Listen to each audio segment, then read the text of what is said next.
Alrighty, everybody. It looks like we are live here for another PDOCS live stream series episode. And as you guys saw in the post where I was talking about what we were going to cover today, I want to go over some real-time examples of what's working. But again, what I talked about was what's working today to book calls in easily, organically.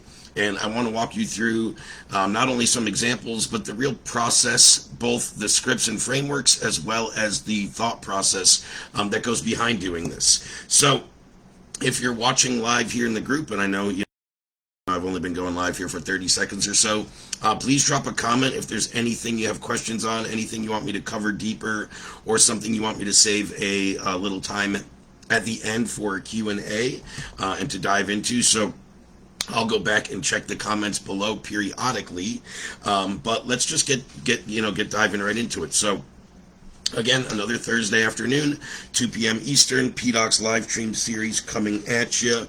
And again, when it comes to booking calls, we're all booking calls for our product, right? So let's just really start off with something I want to dive into before I go into the slideshow and what's on the screen and the conversations that I'm going to share and the other resources. Is people are under the impression that people buy good products and services. But when it really comes down to it, and what we need to know as marketers, as business owners, how we're crafting messaging, is people buy good sounding products, right? And what's the big difference behind that? I mean, I could do that for any simple analogy, right? Take a mainstream candy bar company. M&M's, we have a delicious milk chocolate wrapped in a thin, tasty candy shell that is going to be delightful. Or the generic brand, or maybe the generic branding, hey, we have these chocolate preservatives wrapped in a hard shell, right? So, that's just one example. You could do that for anything. So remember, in our marketing and our messaging, it's how do you make your product have better perceived value, intrigue, all those things. And that's a big part of everything that we do. And I just wanted to start off with talking about that, because a lot of times people are like, well, my product's good. Yeah, but does it sound good to people when they first hear about it? Is it appealing? Or do you have to lay it out in 3 paragraphs and they're still confused? Because there's the answer into why your product isn't converting or you don't have a lot of clients. It's probably just, it's not simple and it doesn't sound good. Could be great, right?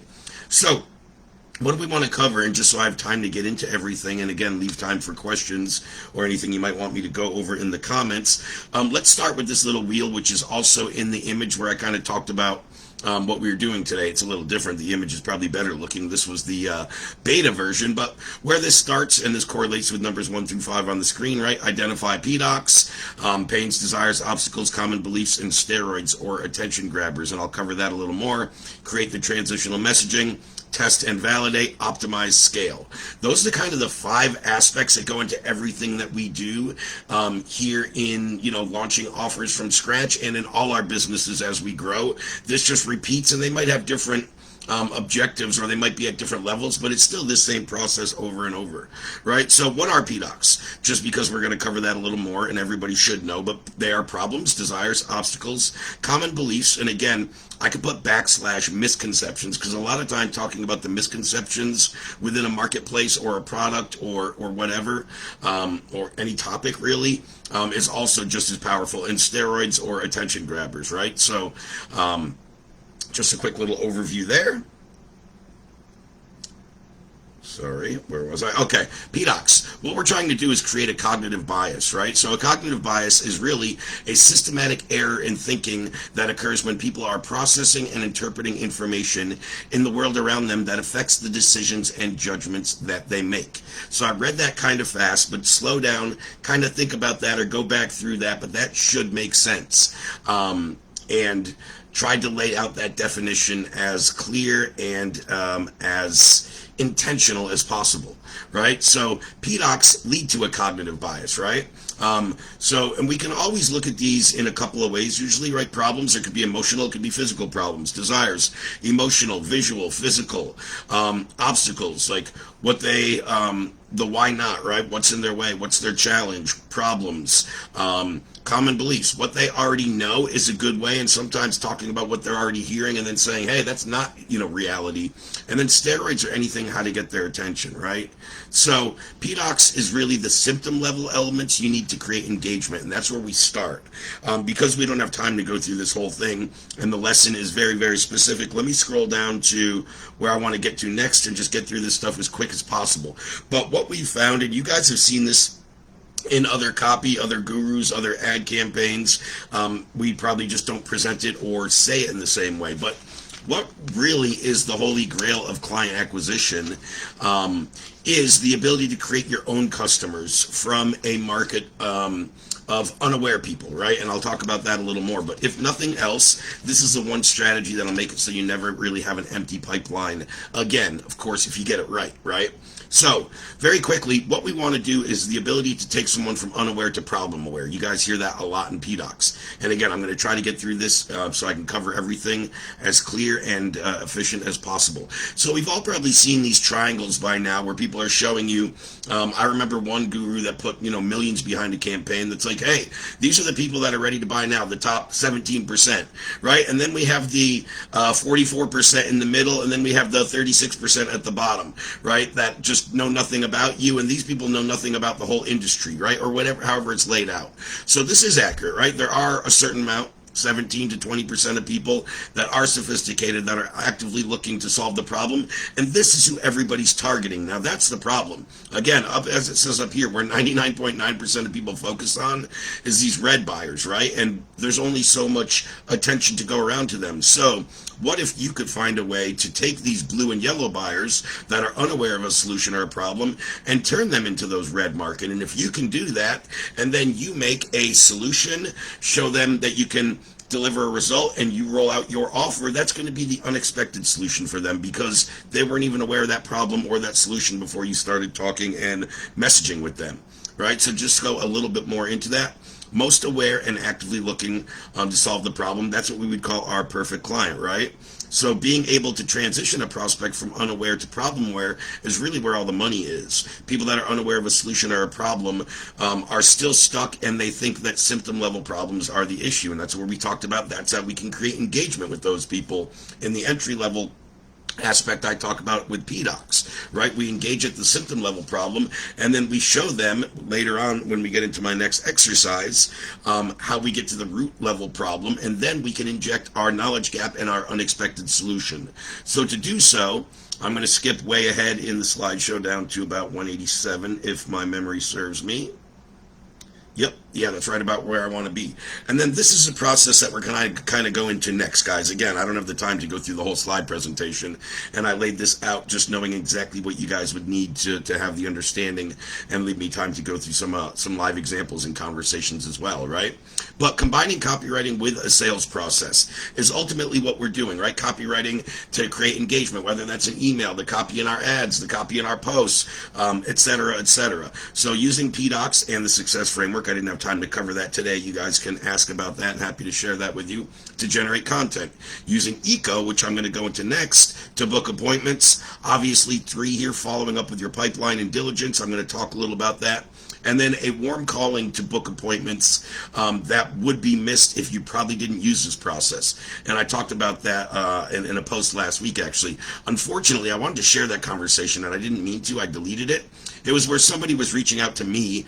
They didn't do the eco process right, and they missed a chance for a warm booking where I probably would have went longer on in their process, maybe even ultimately booked a call. But the way he went about it, he lost me. I wanted to share with you what went wrong exactly and show you, but I accidentally or incidentally deleted that conversation. So it is what it is. The ECO framework. What we found is when you get this down, this is kind of a scientific method we can use to convert up to 90% of qualified conversations into bookings, right? So what does ECO stand for? Engage, assess, assign, call to action, and obligation. Engaging the crop brain, talking about something they already know, a symptom level problem, a pain, a desire, right? Something that they can easily relate to. Assess the real problem. That's where we dig in a little below the symptom or surface level problem, and we find what we like to call the real or the root problem. We then assign the frame, and that's where we inject the knowledge gap. And I'm going to walk you through this in the verbiage I use in my scripts and my DM Center scripts. Matter of fact, I went through a lot of this material today on my DM Center call with some DM Centers representing a few different business owners and offers. The right call to action, right? So generally speaking, appointment setters, most of us, this is going to be a booked call, but sometimes the call to action is a resource. We need to educate. We need to deliver value. We need to build authority. Sometimes it could just be into my school community or in my Facebook group, and then I have a booking funnel from within there, right? So however our kind of structure is set up and what do we want the outcome to be, that's kind of what we want. And then the obligation phase, which is very similar to just saying holding them accountable, right? So let's dive into this a little further. So number one, I'm not going to really cover engage the croc. I mean, engage is I covered it a little already, but we're not going to spend a lot of time on engage because that's the given, and we all do that in so many ways, right? Ads, emails, LinkedIn, Facebook posts, videos, YouTube, stories, etc., etc. And I'm going to show some examples of how that ties into my conversations. What we really want to do is assess. We want to assess where they're at, and we want to be able to find the real problem. And from there, we want to go into assign. So once we've acknowledged their problem, we can then assign a new frame showing the real problem, and then now making them problem aware, right? This is crucial. It's also easy to mess up when not done right. So, excuse me. Let me just take a sip of this. I've been giving a lot of examples of this lately in stories and stuff I'm running. And I could really do one of these for any kind of business you give me. But again, let's say they come in and you guys know, we have a company called Audience Lab. So a lot of people will come in and the symptom or the surface level problem that they tell us is, our ads aren't consistent. It's very up and down and our profitability just isn't there, right? We really need to lower our cost per lead and acquisition. And what we're told the best way to do that is hire a content agency and be swapping out creative and hooks and headlines, right? So that could be the symptom or surface level, symptom level problem. And then how I would reframe that is, hey man, you could be right, but I looked over your website, your ads, your landing pages. It looks like your content is pretty solid, and you said it had converted in the past. It's just wishy-washy. Did you ever think maybe it's not, constant new creative is the answer, but actually better targeting? Because right now you're just going into Facebook and ticking the box that says, let Facebook find my ideal audience. And Facebook's wasting a lot of your budget into a testing phase trying to figure it out. Whereas we have our own super graph where I could go in and build you an in-market, pre-existing, winning audience of your ideal buyers that we could just set up a webhook and loop that right into your ad manager, totally eliminate Facebook's targeting parameters, and ultimately get you a lot higher quality audience, which should almost overnight begin to drop your cost per lead and acquisition. Does that make sense, right? So that was a bit lengthy, but that's just one. Another one I talk about a lot is with those entry-level people that are just getting to their first 10K months. Maybe that's not even entry-level, right? Whatever you want to call it, still trying to get up to consistent 10K months and beyond. And what most people are told is, hey, go through my program and let me show you how to get to 10K organically. Once you get there, you start to run paid ads. But I can reframe them and show them it could be 10 other things they need to do before they run paid ads. So there's all kinds of different things. So we say, hey, what your symptom or surface level problem, that might be it, but did you ever think it's this? Which one's better to you?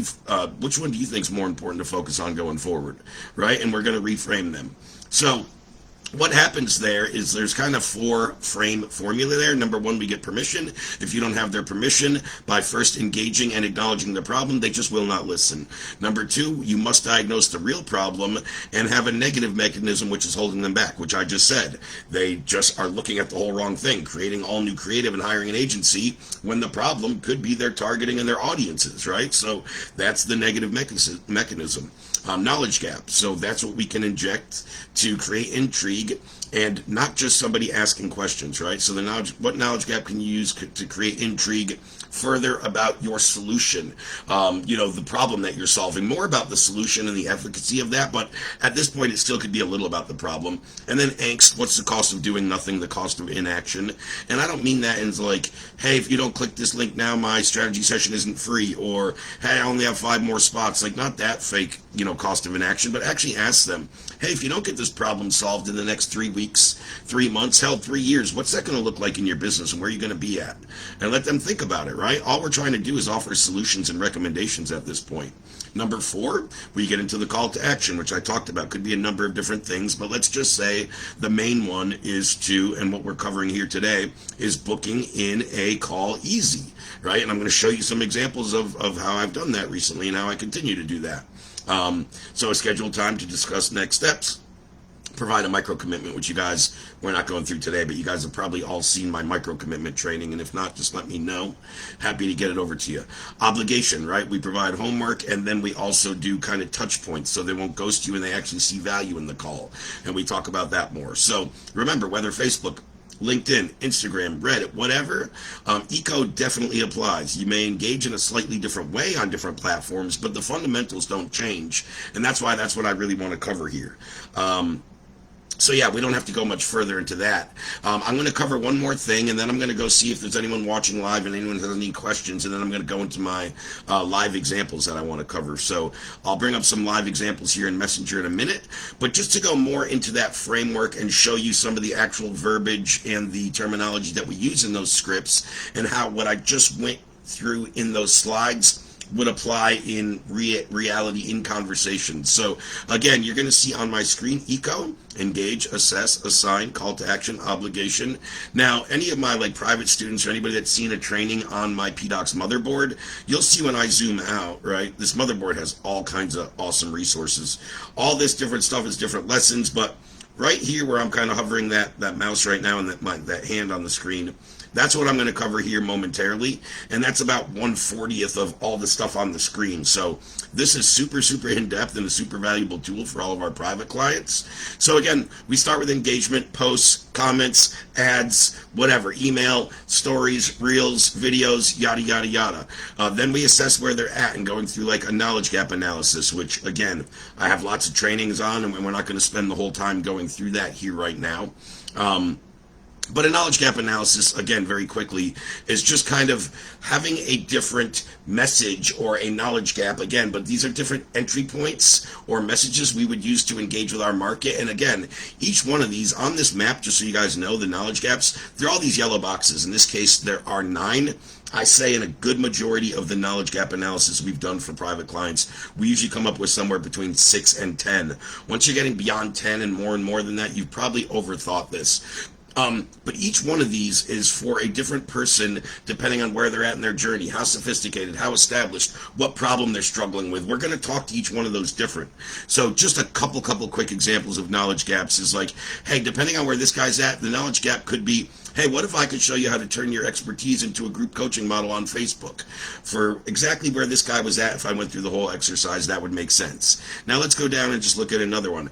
Hey, what if I could show you how to convert your existing conversations or engagement into qualified appointments? We all talk to people that are getting engagement, they have an audience, but they just can't book people, right? I'm actually covering that a little here today. So that could be that one, depending on where that guy falls. It could be, this could be down to the sales process, and it's what if I could show you how to diagnose a reason for a dip in your sales team's performance? That way we can hedge that curve moving forward and be able to overcome that or see that before it's going to happen, right? Little things like that. So depending on where they're at, and each one of those correlates down into a different knowledge gap script below. Knowledge gap 1, script 1. Knowledge gap 2, script 2. And then we go on. This is what I was talking about mostly in the slides, and this is what I really want to cover here. Try to make it big enough so everybody can see it, and I'll scroll as I go.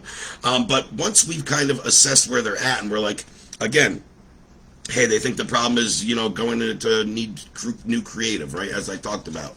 What I would say is, hey, man, I'm not quite sure if that is the problem. Do you mind if I weigh in on this and give you my opinion?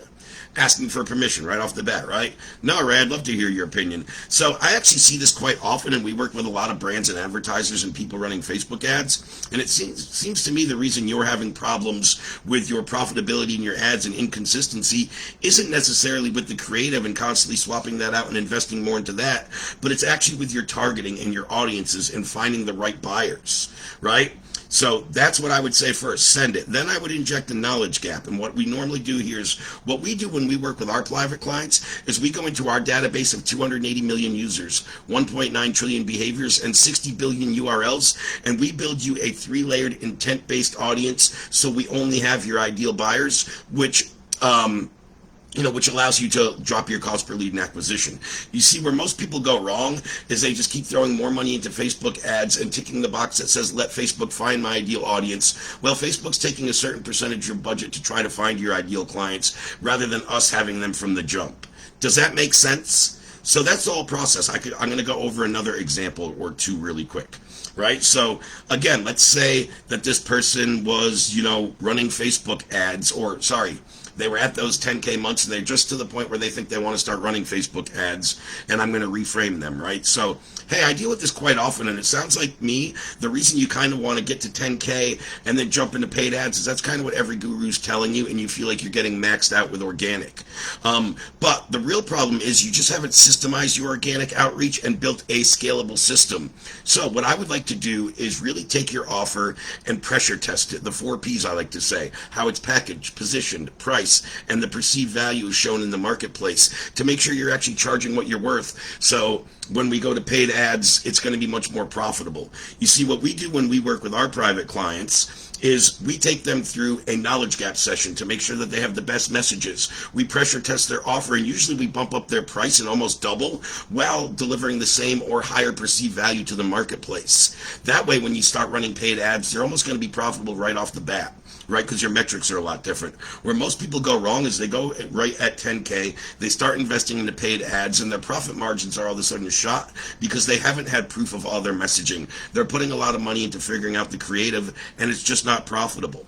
Does that make sense? Right? So it's going to be the same process no matter what it is. I could go through this over and over again. And then once we get to does it make sense, that's where we go down into the obligation phase. And we're usually going to get one of 3 frames of acceptance here. So this one says strong acceptance, medium acceptance, weak acceptance, right? I get the strong acceptance at least 80% of the time. And if you've done that assessing and assigning right, you will get a strong acceptance almost always. So a strong acceptance is, hey, does that make sense, Mr. Prospect? Yeah, Ray, totally. It does make sense, right? And then you could go right into this if they say that. Okay, man, well, I think I can help. Let's do this. Let's book a call, but first I want to send you a simple free training that shows you exactly how we build those in-market audiences, or exactly how, pressure testing your offer can double your revenue before going to paid ads, whatever it was in that case, right? So I want to send you that free training that's going to show you some value and how we do that. Then on the call, we can answer any questions you have about that and show you some next actions, and more importantly, how that would blend into your business and your offer specifically. Does that sound good? Yeah, man, that'd be awesome. Great. So here's the link to the training. Send. Now I'll just place my calendar link below. Please select the date and time that's best for yourself. Look forward to speaking soon, my man. Send, right? So I'm going to use a little different verbiage if it's a mid-frame. And what does that mean? Strong, medium, and weak. So a strong frame is, yeah, Ray, that makes sense. Totally. Yeah, man, no one said that before, right? Medium frame is like, hey, Ray, that kind of makes sense, but I'm not really sure that'll work for my business, my offer. I don't think that's applicable to me. A weak frame would be like, Ray, that makes no sense. Or Ray, I've seen 10 other people teaching this. This isn't new, right? It's something so then you either didn't do your assessing and assigning right, or you said the totally wrong thing, or you're just not providing value, or you're speaking to the wrong person. There's a few variables, but you shouldn't be getting a weak frame. Like, something's wrong if you're getting that. Sometimes you'll get that medium one, right? And you can go through that more. And then again, the last phase, very, very quickly. I'm sorry, this was the call to action. I said obligation when I went down there. That was the call to action, obviously. That's where we got them to book, sent the resource. And then the obligation or accountability is just a simple message or two that a lot of people overlook that, again, increases show rates and make sure that they're still engaging with your content, right? It's not just like, hey, today's Thursday right now. I send this to a prospect, he books for Monday, and I'm just like, great, he booked, and then we don't speak again, and I expect him to show up. So instead, it's like, and as we said in the above message, we were going to send over a resource. So now, about 24 hours before the call, right, we want to, hey, Joe, did you get a chance to go through that resource we sent over yet? If so, I'd love to know your biggest takeaway. I always welcome any and all feedback, right? Oh, by the way, if you haven't gone through it yet, please do so before our call tomorrow. It'll really help you be most prepared so we can get the max value out of our chat when we speak on Monday. Speak soon, my man. And then approximately 30 to 60 minutes. Pick one. It doesn't have to be both one or the other. I put 30 minutes here. It could be 60. Either one's not going to be right or wrong, I would say. Just a quick message. Hey, Joe, looking forward to our chat here in about 30 minutes. My calendar's still on schedule and look to be running on time. See you there. Boom. Just a couple little touch point messages and for accountability and to stay engaged with them and to make sure that they're consuming your resources. And all those little things add up big time when we get into, actual show rates and engagement and all the next metrics. So let me just go check and see if anyone's watching and there's any quick questions or comments, and then I want to dive into some live examples of some chats. Let's go see.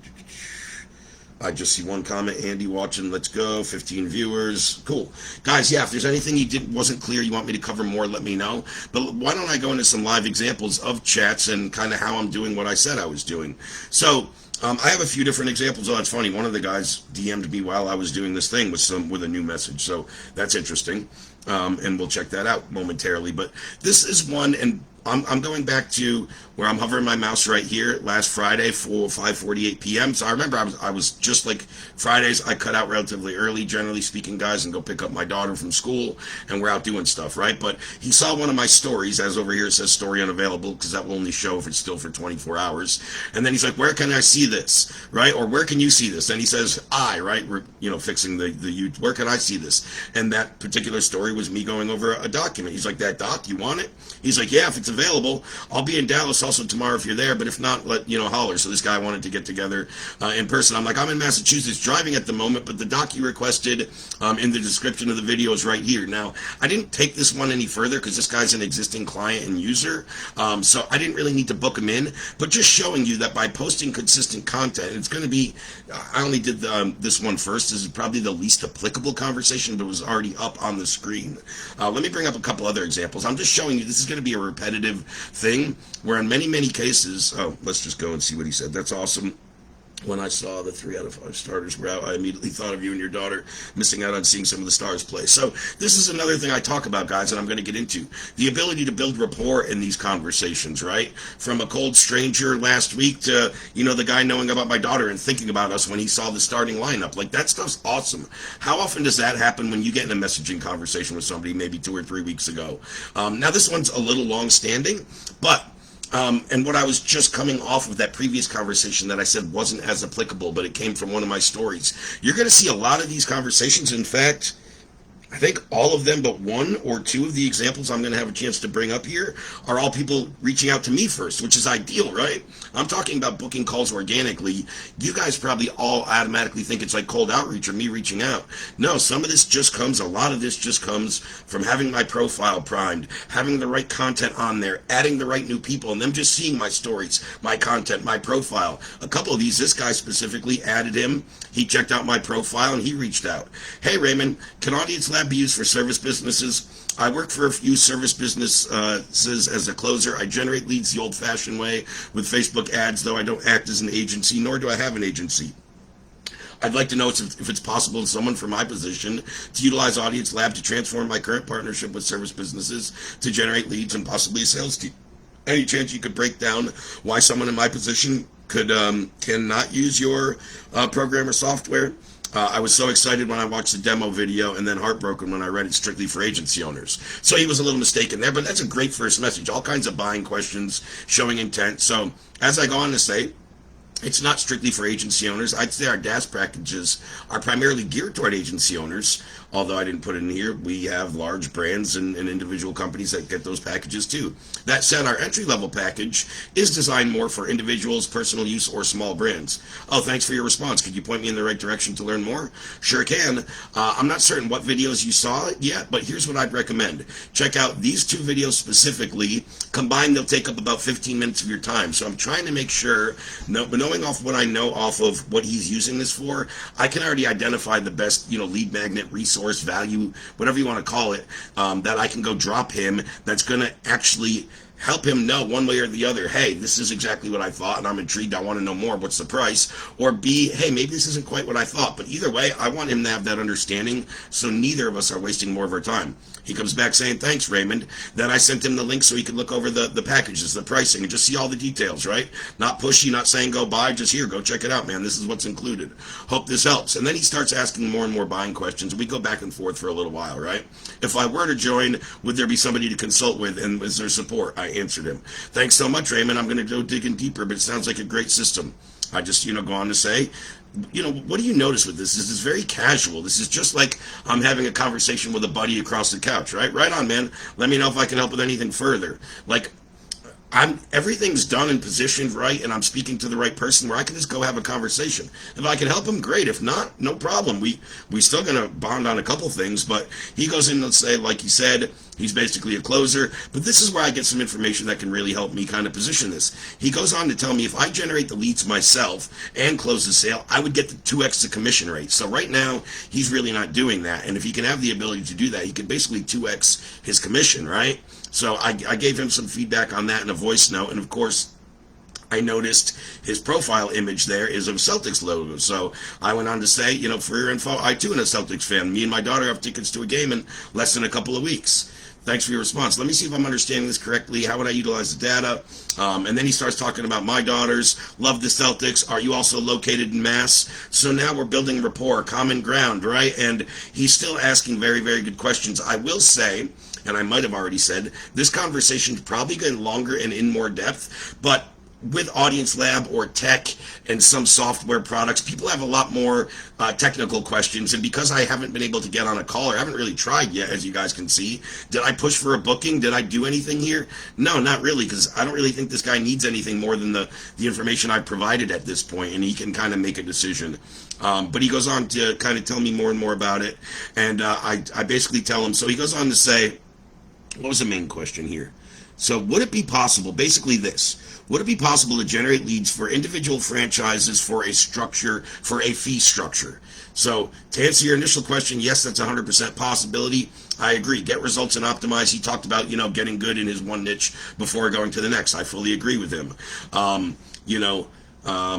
And then I kind of asked him, like, what, in this voice now, I kind of asked him what he's earning now, what he's looking to earn, what are his expectations, just so we can set the right expectations, right? So he's like, I make low six figures and would like to double that. Tells me more about his experience, right? And, and then he went on to ask a real loaded question, which I wasn't going to try to answer in Messenger. So I was like, great questions, but there's no short answer to that. I can type into a few sentences. Now, the other question you had about how much info and is it like drinking out of a garden hose and too complicated? I was like, yes and no. There is a lot of information, but if you only focus on what's applicable to your objective and don't get distracted focusing on other areas, it's pretty easy to implement and execute in a step-by-step basis. So again, he comes back to ultimately set the booking, right? The prospect, would you be open to a phone conversation, right? I would benefit from a quick explanation of how I could utilize Audience Lab in my particular situation. I would be happy to Venmo you for your time. I know you're super busy and don't want to be a pain in the you-know-what, right? So prospects reaching out, they're doing the offering for the booking, and they're willing to even pay for a sales call or a sales consultation. That's because of just how laid back, organic, and helpful that this conversation was, right? All these little things that you can kind of see. And I was like, yeah, Ryan, I could do that 100%. I'll send you over my booking link. I don't need you to pay me for my time. All good, man. Here, grab a day and time that's best for yourself here. And then we ended up having a call, and he's ended up enrolling into a particular program. So that was one example. Let's go look over. I think this guy just came in like the other day, and we didn't actually finalize the booking, but this is just another example. So again, added him as a friend requester. He added me, saw my profile, and the way my profile is optimized, guys, my cover photo talks about Audience Lab. My bio, there's some info about the 3 companies that I co-own or run, and there's a link right to our Audience Lab homepage, right? So people add me, and then they see about the data, and if they're the right person, they start doing some homework first, and then they reach out like this guy, right? Hey, Ray, I've considered, trying out Audience Lab for my contractor and real estate business. I'm trying to make sure I understand exactly how it works based on the demo. So both these last two people have went to my page, clicked on the video, and went and watched the demo, and then reached out to me, which is great, right? That's kind of how you want everything to flow from an organic standpoint. That's the easiest way, right? It's not the only way, and I talk about other ways and show other ways, but from what I can tell, it looks like I can pull data from a generic. So basically, he's got it right. I'm like, yes, that's correct. You can do that and so much more. Awesome. So I'm going out of town next week, but toward the end of March when I get back in town, I'm going to look to get started. Do you have a pricing breakdown or a sales page? Yeah, I do, man. But to be honest, it's a little complicated with the number of tiers and packages we offer, but I'm happy to dive in and explain. Plans do start at $4.97 a month and up from there. Okay, cool. Let's maybe jump on a call in a couple of weeks if that's good for you. Right on, man. Let me know what works for you. Just hit me up when the timing is good.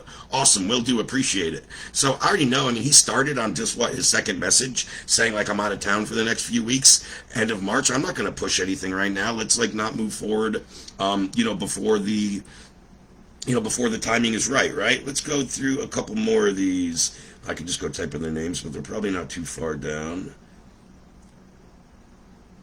Jared, I went through. Ken was a guy I also booked, and Ken was off of one of my stories as well. So very specifically with this one, I did a story about some high-level sales training and sales tactics. And what happens? This turns right into, so this was on February 25th. As you can see, Kenneth, now he and I are already in contact, but he had saw one of my stories and he's already in my network. And again, it's still showing story unavailable, but he reached out and asked more about how do you deal with like alpha / what it says on my screen. I'm not going to say the word because I'll probably get deplatformed. Alpha, eggplant, how do you deal with an alpha or an eggplant type of guy, right? Somebody that just hops on the call and says, no, you tell me more about you. And I think, what I think he's alluding to here is when like you ask a prospect to open up, hey, Mr. Prospect, tell me about your business. And you get kind of a hard ass, right? That's like, no, I'm not here to tell you about me. I booked with your company. You tell me about you, right? I'm pretty sure that's what he's saying, right? Or do you get the people like, they'll give you the elevator when they say, hey, like, not sure how that can help us. So I was like, hey, those are all pretty easy things to handle and overcome. Much easier to give explanations to in person. Sorry, I just got that thing. In person on a call rather than via messenger. I was like, I'd like to have the proper contact so I can go through some of these with you. He's like, yeah, that would mean a lot. And then he tells me, and we start talking about, do I have a network of closers that I can help place, which I do in one of my companies. He said how we relate. It seems like we both have a strong personality and honestly don't give a F what somebody believes. He's like, kind of like you seem, he says, which we do have a similar style, and we also do some things differently. Ultimately, I ended up booking him on a call, and I'll get down to that in a minute. We had a great conversation where we got on the call, and I just said, hey, man, give me some of these objections you can't overcome. Let's role play. You be the alpha, arrogant, prospect, and I'll be the closer, and I'll just overcome these on a whim and show you how I would do it, right? And we walked through a lot of stuff. It was great. We ended up setting a second call. He's not quite at the time where he's ready for me to embed my reps, place reps, or help to build out sales teams, but it also could turn into a more lucrative thing, right? He's like, all my B2B, maybe this wasn't the right one. There was at one point, might have been one of the voice notes, I think it was one of the messages. But basically, he said he has a big network of other people looking for closers. And, okay, so I also have some resources. We have partnerships. They allocate 100, no questions asked. I don't know. Maybe I went over it. Could have been one of the voice notes. But there was one point where he basically said, like, hey, might have been up here where, I don't know. Either way, he's like, asking about closers, and he goes on to say that, let's explore what it would be to look like some of your closers. I can bring a ton of offers, and I meet with clients every day that need this. So this could turn into a great mutually beneficial partnership as well. Anyway, as he went and gave me more and more info, I was like, yeah, thanks for some more context in your voice notes. I get exactly what you're saying. And he was giving me some more context, but it was something I definitely wanted to do with him on the call, as I said. So I was like, definitely a few things I can show you to get better in those areas. Let's have a quick call and chat and connect on this stuff. I'll send over my booking link momentarily. Grab a time that's good for you. Send link? Yeah, for sure. Sincerely appreciate it, right? So then we ended up getting on a call, and now we have, let me show... So what was the one, Joshua Joshua was one of the only cold outreach ones in here, so there's Joshua. And again, you guys know when I do my cold outreach, this is without somebody reaching out to me first, me reaching out to them. You guys know I use my sniper approach on how I add people, that I use my cold voice note strategy. Sent a voice note. He came back with a very warm 1 minute and 24-second response telling me all about what he does. Sure enough, he's been shadow following me for a while, consuming my trainings, so it was really cool. We got back with some good information, and what he was looking for now, I sent him over a lead magnet. He's going to go through it. As he said, he was out with his kiddos, and we're going to stay in touch, but he was doing some family stuff and some outdoor stuff. But anyway, quick conversation led right into one voice note. He comes back, second voice note. Cool, man. I could tell he could use this lead magnet, and he was happy to get it. He's like, yeah, I'll definitely go through that. I would have responded in more depth, but I'm out for the afternoon. Yada, yada, yada. So that was just another quick explanation and overview. And I have more. That's probably all I have time for today. We're running up on time. I had 2 or 3 more conversations. But a majority of these nowadays, guys, I still do some cold outreach. Most of my setters do that. But I certainly still do it. It's just not like my main focus. And to be honest, I'm just not very good at doing it as often as I should anymore because I focus on so many other areas. But a lot of my easier bookings, when I talk about easy bookings, is because my profile is primed optimally, because I'm posting consistent content, both high-level marketing sales stuff as well as personal stuff. You'll see the other night, as I mentioned in the conversation with Ryan, I was at a Celtics game with my daughter. That was last night. They won, and it was actually a very historic game. 2 Celtic players to each score over 40 points on the same game, and neither were their 2 real superstar players, so it was pretty cool. My daughter had a blast at her first game, but it just goes on to show you, like, by posting consistent stories, high-level sales sales story content, led right into somebody reaching out, asking to overcome objections, led into a high-level sales conversation where I'm probably going to be placing reps, and it could turn into a great mutually beneficial partnership account, depending on, what he's got and what type of business is. So we'll dive into that more on our second call when he and I follow up next week. But just all kinds of different opportunities, and quite a lot come from, like, hey, I saw your content. Hey, I saw the demo because I looked on your profile. Hey, I saw your story. So these are all ways when we are engaging through all these manners I'm talking about, then we can assess where they're at, which you guys see I can do. Sometimes it takes longer, sometimes it's quicker in these conversations. Then I assign, hey, this is what I think is best. Boom. And then I put in a call to action, and then we book calls. So that's just a good little overview of some live examples, some slides, and then the Miro board showing you the actual breakdown of the scripts in Eco there. And hopefully that drops you all some value. And as I always say on these things, guys, at least one thing there should be in here that you can take away and go implement to what you're doing. Shoot, I'm not doing accountability. Shoot, I'm really bad at actually, assigning a frame. That's something I just assess where they're at and then going for the booking. That's a big red flag. And in that conversation I said I deleted that I wanted to show you guys, that's exactly what the guy did. He went straight from assessing where I was at to trying to go in for a hard call to action. Now, if he had assigned a new frame and said, hey, we do this when we work with our clients where most people go wrong, and if it totally aligned with me, I would have went further in that process, but he didn't do that. And as I said when I talked about that, I can guarantee with 100% certainty if he did that in my conversation, there's dozens and dozens and other prospects he's losing along the way just because he's not following this simple proven process that seems to work, pretty well time in and time out. So I don't see any other questions in the live chat right now. I know it's a little different. When I stream these lessons straight to the group, it's not as interactive. I got to go back and check the comments as opposed to the ones where I have special guests on. We go right from my Zoom room and you guys can unmute and kind of ask Q&As and we can make it a little more collaborative. And that's most likely what we're going to be doing on next week's live stream, but I will have an announcement for you guys on Monday or Tuesday about that. So good stuff, guys. Nice to be back teaching another lesson, and go implement some of this and get some results.